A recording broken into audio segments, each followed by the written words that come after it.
comes across Rigi and Maya in the game.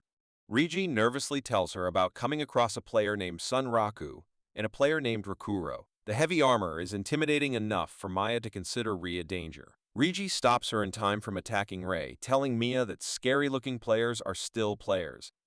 He then explains the appearance of Rakuro to Ri and the direction they last saw him go in. Ri is mentally impressed by Rakuro defeating the ravenous python without even going to Firstia. She then takes her leave after gifting them a teleporter as a symbol of gratitude. The symbol on the cape when she leaves catches Rigi's eye. After Ri leaves, Mia calls her scary while Rigi mentions the symbol on the cape representing the clan that is after the unique monster, Lycagon, also known as the Night Slayer. Unique monsters are the type of special monsters with both individual names and a title.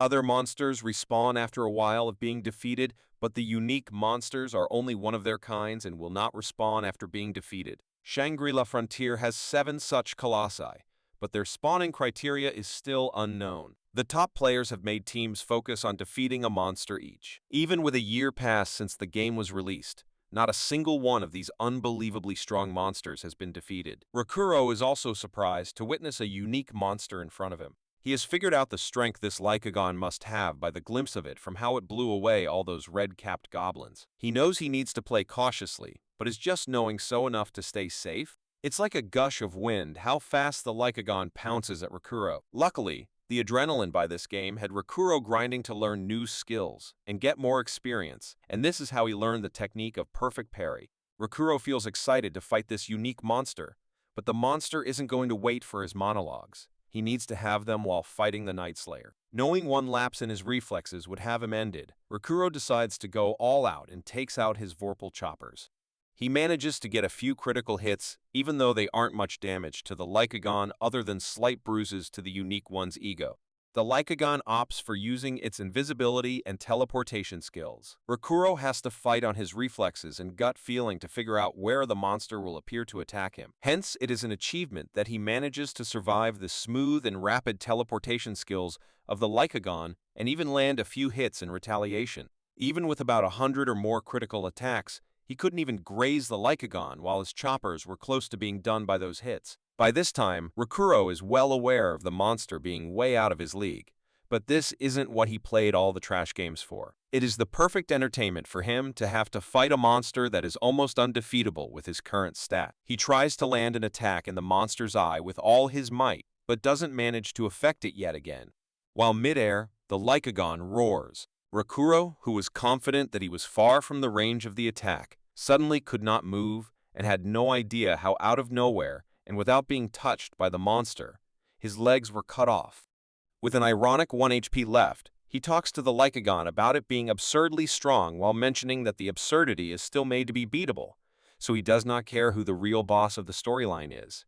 He is going to eventually aim at beating the Lycagon. The Lycagon then bites Rakuro, applying the Lycagon's mark, a curse, on him. Rakuro wakes up in his hotel with a jerk and gets the notification of the curse being applied to him. This gave him a mark on his body, and he cannot hold any weapon where the mark is present. The NPC's behavior will be affected towards him.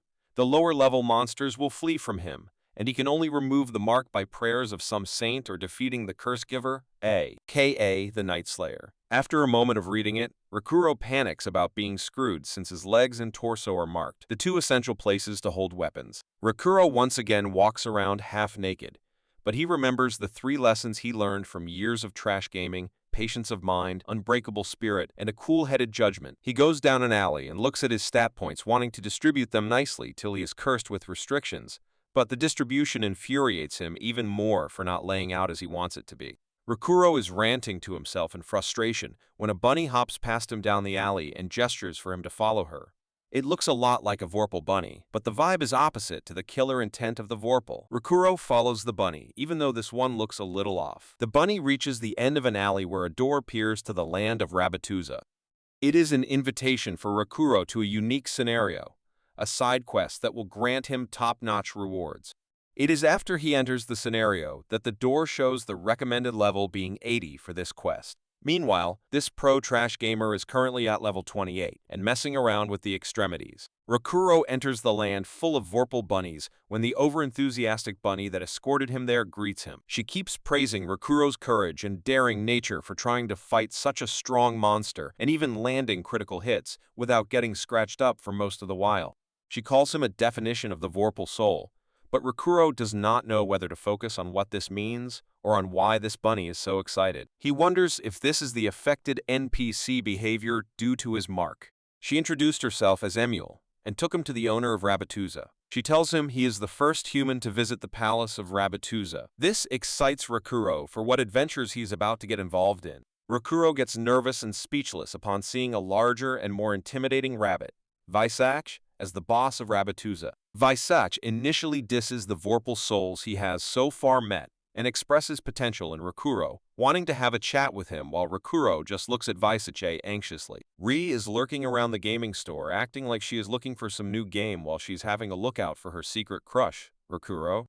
Iwamaki sneaks up to Ri, telling her Rakuro must be invested in Shangri-La Frontier, not to have visited in a while. She asks if Ri found her, so she updates her on him being gone ahead even as a beginner. Iwamaki is amused, but tells Ri not to give up on finding Rakuro and expressing her feelings to him. Ri turns into a tomato at the mention of her feelings. Rakuro surfs about the unique scenarios in the game and finds out that he was supposed to find a Lygonian python that terrorizes the city of Rabbituza to learn the enchant Vorpal spell. Still, he did not come across any such scenario. Instead, he met Visach. Visach praises his fight with the Lycagon and offers to train him. Considering it a training quest, Rakuro falls to his knees, accepting the offer and calling Visach Aniki. Visach gets up at being called that and slowly walks up to Rakuro, making him freak out with every step Visach takes. He thinks he chose the wrong response and is about to get skinned alive, only for Visach to embrace him, considering it funny to be called that. He puts Rakuro in Emule's care, who gets excited to show Rakuro the palace, but currently wants to rest and respawn. Visach stops before leaving and throws a collar on Rakuro's neck. It is the Vorpal Soul Collar. It costs him half his XP, but will benefit him in gaining 2.5x more stats when leveling up. He cannot take it off until Visach wills. Needless to say, it is frustrating for Rakuro. Rakuro thinks of the scenario and decides to feel good that he is the only one who has been to the palace since no information about it is present online. He then gets up for his appointment. Not an appointment outdoors, but a meetup with his friend, Katsuo, in a trash game, Berserk Online Passion. His friend uses the rule, anything goes. He implements a glitch he discovered while Rakuro invested in another game. The glitch is tentacle arms, as his whole body stretches like Luffy from One Piece, but with multiple arms. Rakuro retaliates with his fighting style and keeps blocking all his attacks with his reflexes. The few other players in the game recognize the two and collect audience for the top-tier match.